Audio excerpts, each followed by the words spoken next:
The first tree fell before sunrise. By noon, an old veteran's forest had been destroyed. The men responsible laughed, believing they had broken a helpless old man. They had no idea they had just crossed someone whose loyalty had been honored for decades. What happened next would leave the entire town speechless.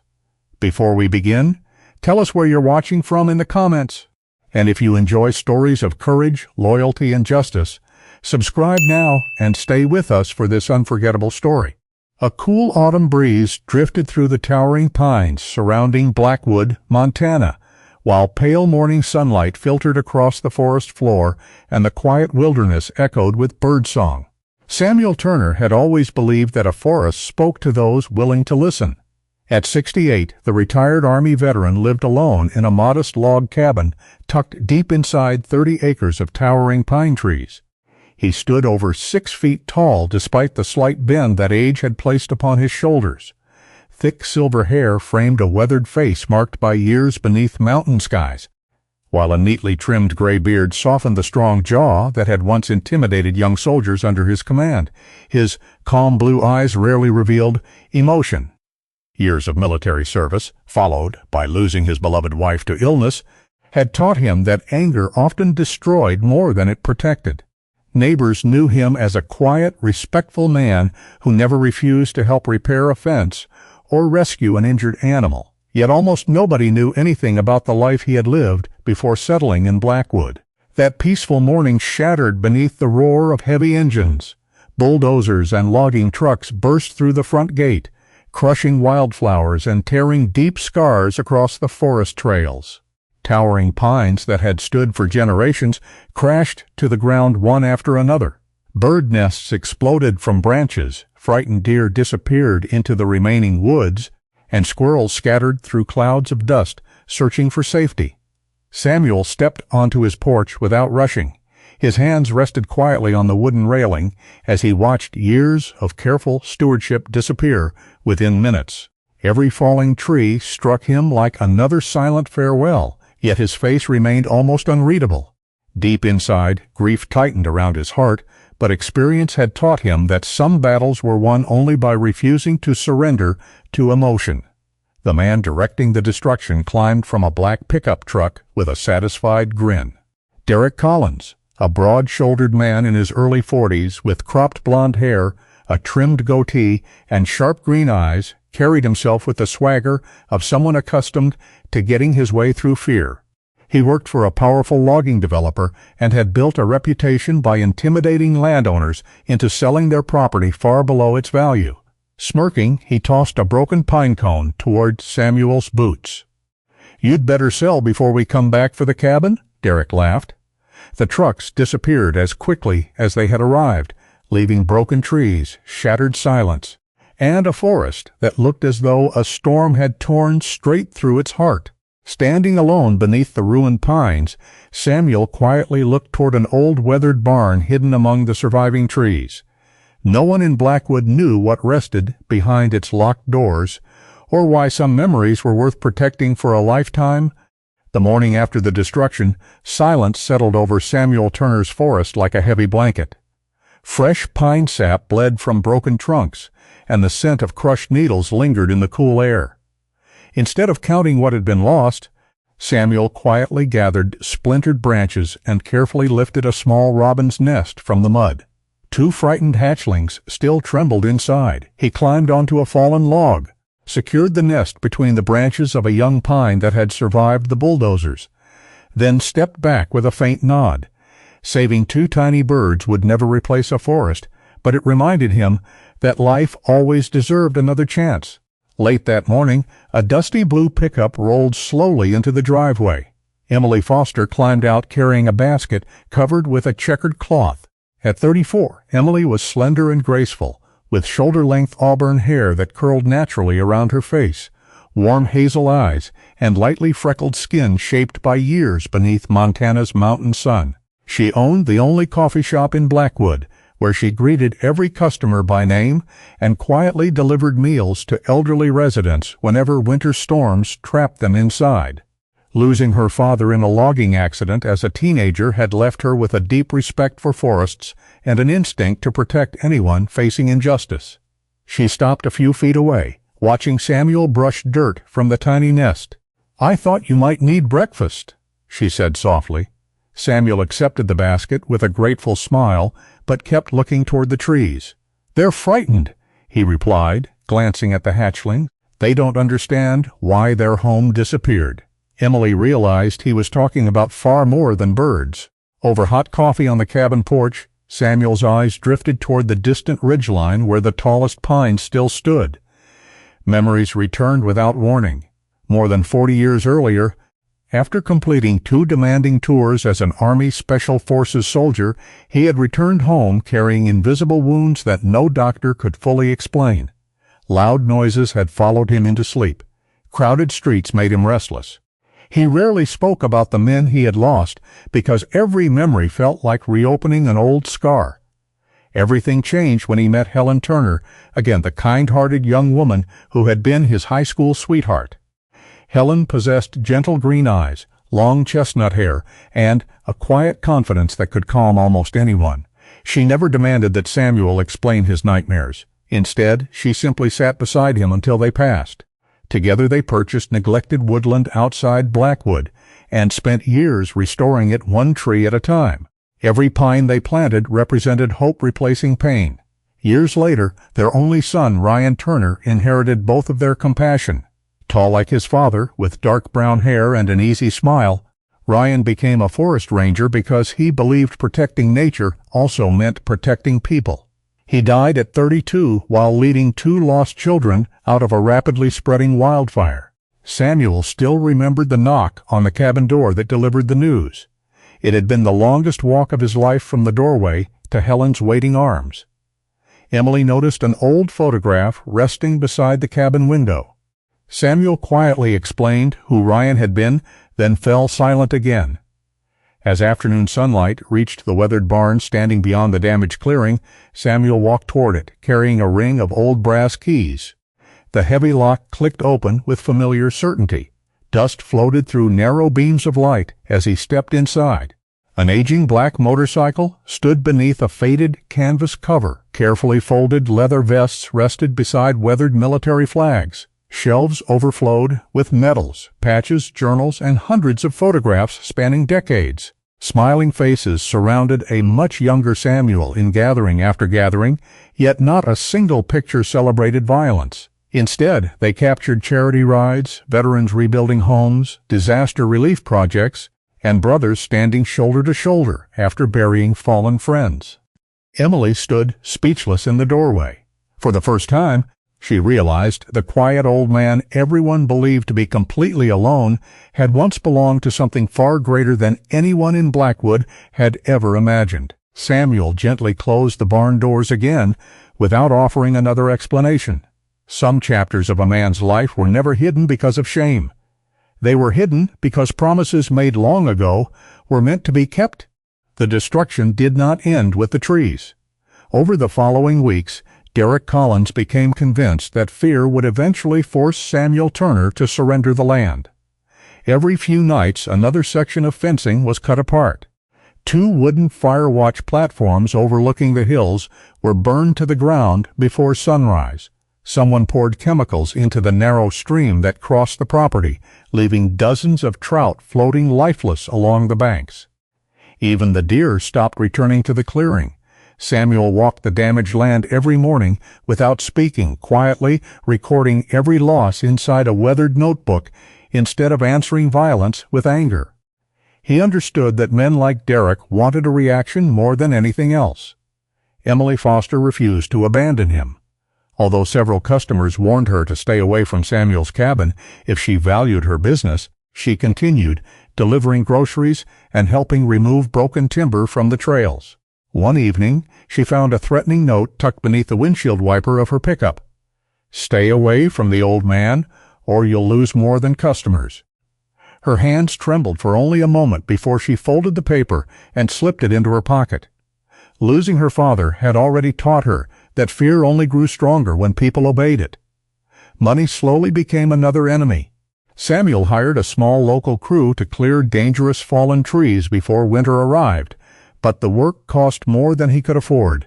Rather than asking for donations, he quietly drove into the next county and sold several treasured family possessions to a respected antique dealer. His father's engraved hunting rifle, carefully preserved for decades, was the first to go. A handcrafted rocking chair that Helen had built during their first year of marriage followed. As he accepted the payment, Samuel felt as though he was giving away pieces of his own history, yet protecting the forest mattered more than holding on to memories that could no longer defend themselves. Watching Samuel remain calm only made Derek angrier. Convinced the old barn must contain valuable documents or hidden cash, he returned late one rainy night with two of his men. They forced the heavy lock apart and stepped inside using flashlights. Instead of safes or stacks of money, they found walls covered with photographs stretching back more than 40 years. Thousands of men and women wearing veteran motorcycle club vests smiled beside Samuel at charity rides, disaster relief missions, veterans memorial ceremonies, and rebuilding projects after hurricanes and floods. In nearly every photograph, Samuel stood beside respected leaders from chapters across the country. The room contained plaques recognizing decades of volunteer service, letters of gratitude from military families, and framed newspaper articles describing relief efforts led by people whose names Derek had never expected to see connected to a quiet old forester. For the first time, uncertainty replaced his confidence. The following afternoon, Emily visited retired Sheriff Walter Hayes, hoping someone could explain what she had seen. Walter was 76, tall but lean from years in law enforcement, with neatly combed white hair, a thick silver mustache, and deep brown eyes that had witnessed far more than he ever discussed. Throughout his career, he had earned a reputation for fairness, but one deadly hostage incident decades earlier had taught him that true authority depended more on wisdom than force. After a long silence, Walter leaned back in his chair. "Most people remember Samuel as an old man in the woods," he said quietly. "I remember the man who could end a fight before it ever started." He explained that Samuel had once been among the most respected figures within a nationwide brotherhood of military veterans who rode motorcycles to raise money for families in need, rebuild communities after disasters, and stand beside those whom society had forgotten. Whenever conflicts threatened to divide the organization, leaders sought Samuel's judgment because they trusted his fairness more than anyone else's. Emily finally understood why the barn had never been locked to hide wealth. It had been protecting a lifetime of loyalty. Meanwhile, Derek dismissed everything as faded history. He laughed with his men, convinced that photographs could never stop bulldozers. He had no idea that some promises remained powerful long after the pictures were taken. The first snowfall of the season dusted the broken stumps with a thin layer of white, making the wounded forest appear strangely peaceful. Samuel Turner stood alone on his porch before sunrise, holding a steaming cup of coffee while staring toward the damaged hillsides. Months had passed since the first bulldozers arrived, and although his spirit remained steady, he understood something important. Patience had protected his dignity, but allowing evil to continue would only invite more destruction. Quietly, he stepped back inside the cabin and lifted the old rotary telephone that had hardly rung in years. He dialed a number committed to memory decades earlier. When the call was answered, Samuel simply said, "Jack, I think I finally need some help."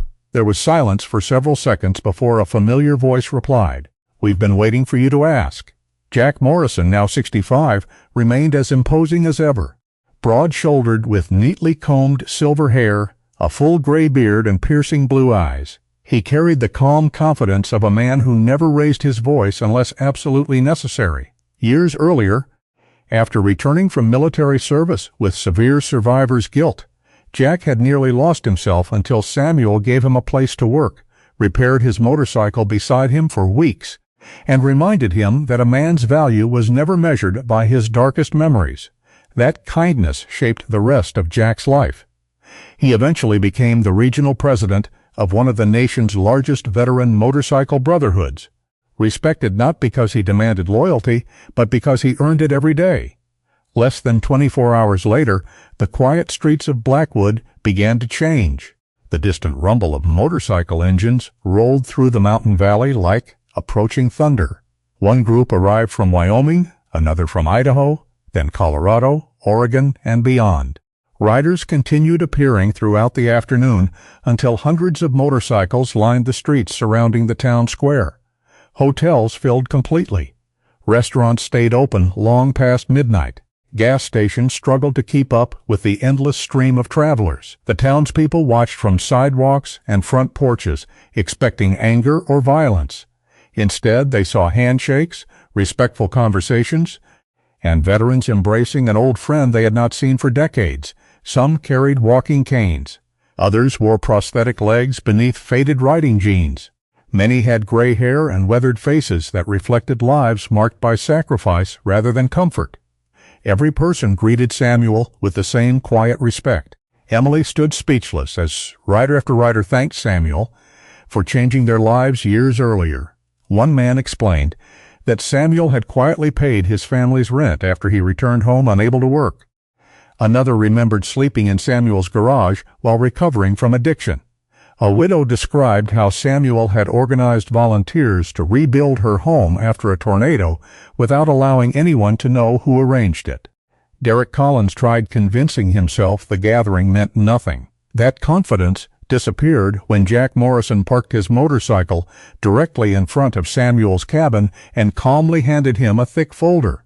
Inside were photographs, environmental reports, security footage, financial records linking Derek's employer to illegal logging operations, and signed witness statements documenting months of intimidation and property destruction.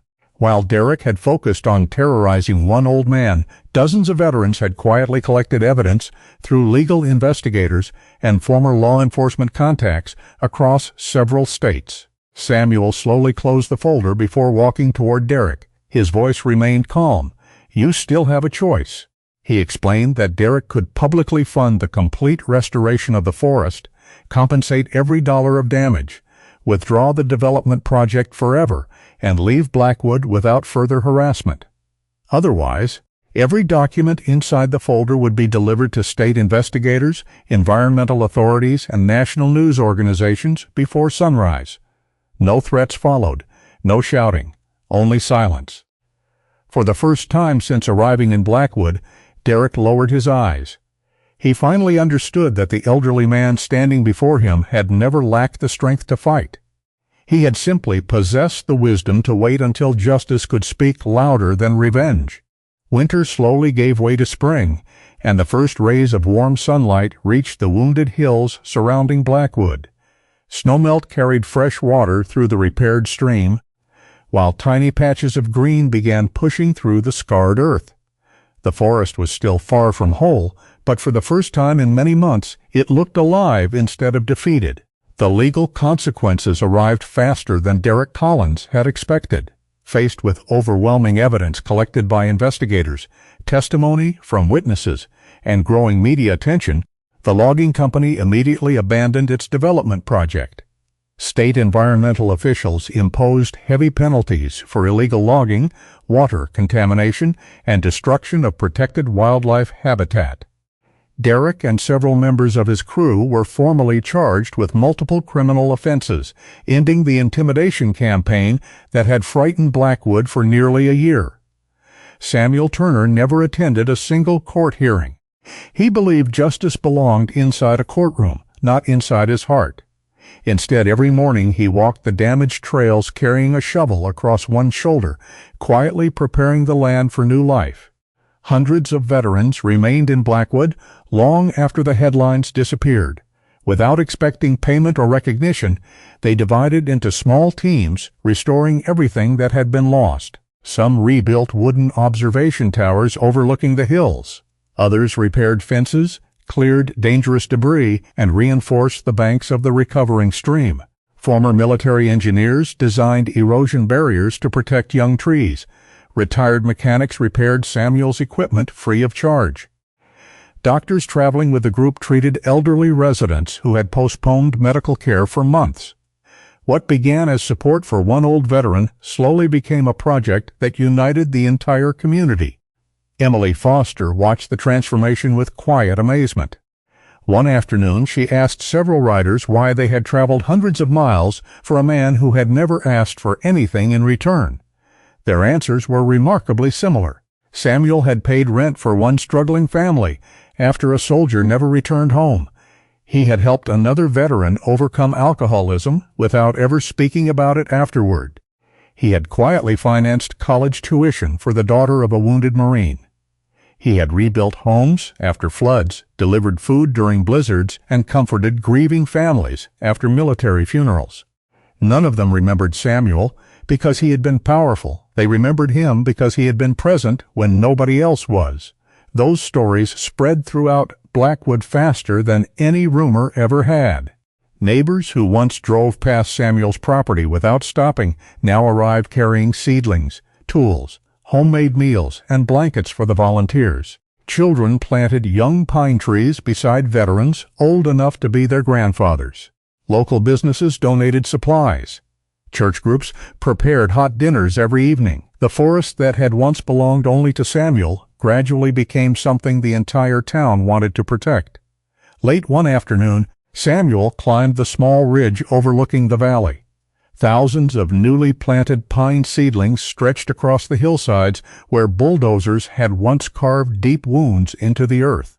Their branches were still small enough to bend with the wind, yet every tree represented faith in a future that no amount of destruction had managed to erase. Emily joined him quietly.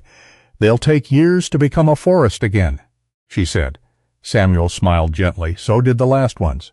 Back inside the cabin, he placed a newly framed photograph on the fireplace mantel. It showed hundreds of veterans standing together among freshly planted trees, smiling beneath a bright Montana sky. Beside it rested the familiar photograph of Helen, whose gentle smile had never truly left the room. Samuel looked at both pictures for a long moment before extinguishing the lantern. He finally understood that the forest had never been the greatest legacy he would leave behind. The greatest legacy was every life strengthened by simple acts of kindness, every friendship built on loyalty, and every promise kept when keeping it was difficult. Trees could be cut down, land could be scarred, but gratitude, compassion, and brotherhood, once planted deeply enough, would continue growing long after the tallest pines had reached the sky. Every forest grows one tree at a time, just as trust is built one quiet act of kindness at a time. Sometimes we never realize how deeply our smallest choices take root in someone else's life until many years later. Perhaps the greatest strength isn't found in winning every battle, but in choosing compassion when bitterness would be easier, and in standing beside others when they need us most. If this story touched your heart, we'd love to hear your thoughts. Have you ever met someone whose kindness changed your life? Share your story in the comments below. And if you believe stories like this deserve to be shared, please send this video to someone who may need a little hope today. Don't forget to like this video and subscribe to the channel for more heartwarming stories inspired by courage, kindness, and the enduring power of human connection. May God bless you, your family, and everyone you love with peace, good health, and hope. Thank you for spending your time with us, and we'll see you in the next story.